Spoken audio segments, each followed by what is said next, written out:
በስመ አብ ወወልድ ወመንፈስ ቅዱስ አሐዱ አምላክ አሜን። ሰላም አምላክ ምሳኸም ይሁን ክቡራት ሕዋትን ሓትን ከመይ ቅኒኹም ኣነ ሰላም እግዚአብሔር ይመስገን። እሺ እንደማዓንቲ እዚ መጽሓፍ ድማ ኣብ ዝሓለፈ ከም ዝፍለጥ ናይ ምስጋና ህይወት ዝብል ኣዝዩ ማህራይ ዝኾነ ጽሑፍ ካብ ቀዳማይ ክፋል ጀሚርና ክሳብ 9 ክፋል ርኢናዮ ነርና። ሎማዓንቲ ድማ 10 ክፋልን 11 ክፋልን እንታይ ይብል ዝብል ክንሪእና ነዚ ጽሑፍ እንድሕር ዳ ተከታተልዎ ሃሊኩም ከምዚ ኣነ ብዙሕ ትምህርቲ ዝረኸብ ኩሉ ብዙሕ ትምህርቲ ክትረኽብሉ ኢኹም ኢለየና ከም ዘቕርቦ ዘለኹና ብጽሞና ክትከታተሉ ብትሕትና ኢላው ክቡራት ሕዋተይ ሓደሽቲ ዝኾንኩም ሰብስክራይብ ብምግባር ቤተሰብ ኮኑ ተኸታተልትና ዝኾንኩም ድማ ከምቲ ልሙድ ላይክ ብምግባር ጀምርዎ ነዚ ቪድዮ ሸር ድማ ይትረስዑና ወልኩና ኣኸብለኩም ታሽዓይ ክፋል እንታይ ዝብል ቆሪፅና ነርና ዝብል ንመዘኻኸረ ዝኸውን ንሽተን ጥቕስ ኣቢለ ክሓልፍ እየ ናብኡ ከብለኩም ፍትዋተይ። እሺ ታሽዓይ ክፋል እንታይ ዝብል ቆሪፅና ነርና ከም እውን ነመስግኖ ምክንያቱ ሰቲሩናን ረዲኡናን ዓቂቡናን ተቀቢሉናን ርሃሪሁናን ደጊፉናን ክሳዕ ዛ ሰዓት እዚኣ እውን ኣብፅሒናን እዩ ቤተ ክርስቲያንና እምበር ኣብ ጸሎት 7 ሰዓታት ኢልና ቆሪፅና ነርና። 10 ክፋል እንትንቀጽል ድማ ቤተ ክርስቲያንና እምበር ኣብ ጸሎት 7 ሰዓታት ኣዘጋጅያ ደጋጊምና እንጽልዮ ከምኡያ ትምህረና ንነፍሲ ወከፍ ናይዛ ጸሎት ዘስተንትን ካብ 1964 ኣትሒዙ ዝተሓተመ መጽሓፍ ኣብዚ መርበብ ስለ ዘሎ ንምርካቡ ይከኣል እዩ። ተወሳኽቲ ናይ ምስጋና ዕድላት ስለቲ እትርእዮን ዘይትርእዮን ሰናይ እውን ኣመስግን። እዚ ማለት ስለቲ ብዓይንኻን ብእምነትካን እትርእዮ ምምስጋን ማለት እዩ። ጎይታ በዓሉ ዝኣዘዘና ብሕቡእ ክንምጽውት እሞ ንሱ ብሕቡእ ዝርኢ ጎይታ ከዓ ብግሃድ ዓስብና ከም ዝህበና ማለት እዩ። ማቴዎስ ወንጌል ምዕራፍ 6 ካብ ቁጽሪ 4 ክሳብ ቁጽሪ 6 ምምልካት ንኽእል። ከምኡ ከዓ ጎይታ ንባዕሉ ንዓና ብሕቡእ ዝገብሮ ብዙሓት ሰናያት ስለ ዘሎ ብግሁድ ክነመስግኖ ይግባእ። ካብዚ ብዙሕ ሰናያት ሎሚ ነስተማቕሮ ዘለና ሰናያት እግዚኣብሔር ካብ ነዊሕ ዓመታት ንኣና ኣዳሊዎ ዝጸንሐ እዩ። ንሕና ግን ብዛዕባኡ ኣፍልጦ ኣይነበረናን። ሕጂ እውን ገና ውፅኢቱ ኣብ ቀጻሊ ንሪኦ ብዙሕ ሰናይ ነገር የዳልወልና ስለ ዘሎ ምስገና ክህሉ ይግባእ። ንሱ ንስለና ሎምን ኩሉ ግዜን ዘይንሪኦ ሰናያት እንዳገበረ እዩ። እቲ ኩሉ ንሕና እንገብሮ ጽቡቕ ነገር ግና ኢድ እግዚኣብሔር ዘላተ እዩ። ከምኡ እንተዘይኸውን ነይሩ ጠቕሊልና ሰናይ ነገር ንምስራሕ ኣይምተከኣለና ነይሩ። መጽሓፍ ቅዱስ ከ ከምኡ ደይኮነን ዝብለና ብጀካይ ሓንቲ እኳ ክትገብሩ ኣይትኽእሉን ኢኹም ይብለና ዮሃንስ ወንጌል ምዕራፍ 15 ቁጽሪ 5። ነቲ ኣባናን ብኣናን ዝዓይ እምበር ንሱ እዩ። እንሆ ሃዋርያ ቅዱስ ጳውሎስ ከም ዝበለ ደጊም ኣቱም ፍቑራተይ እቲ ምእንቲ ጽቡቕ ፈቃድ ኢሉ ኣባኻትኩም ድልየትን ግብርን ዝገብርሲ ኣምላኽ እዩ። ፊልጵስዩስ ምዕራፍ 2 ቁጽሪ 13።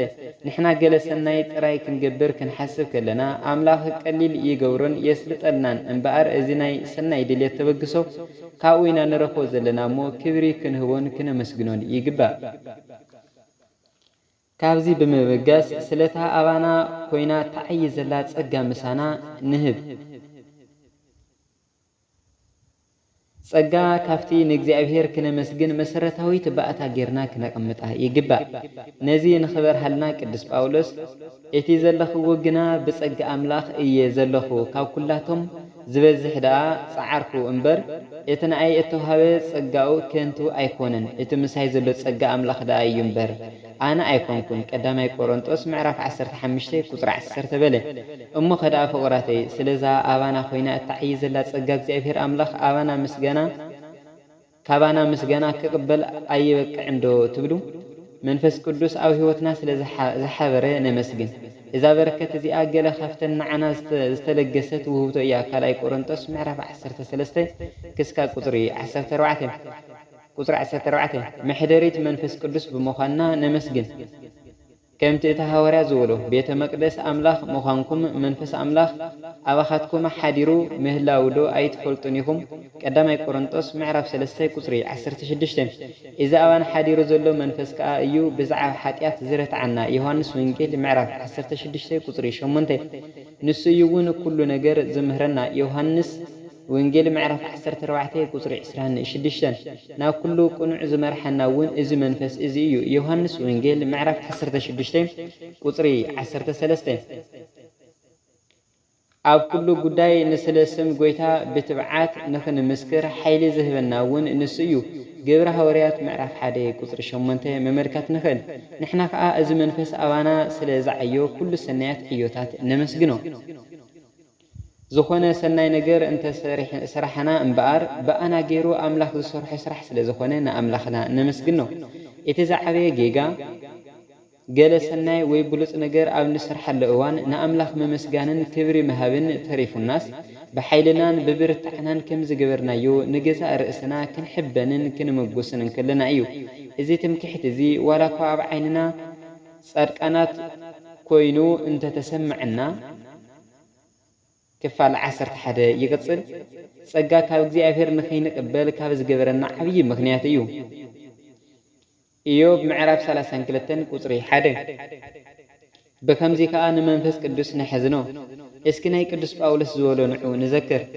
እቲ ዝምካሕ ብእግዚአብሔር ደኣ ይመካሕ። ቀዳማይ ቆሮንጦስ ምዕራፍ 1 ቁጽሪ 31 ምክንያቱ ሰናይ ድልየት ድዩ ሓይሊ ፍልጠት ዝህብ ንሱ እዩ።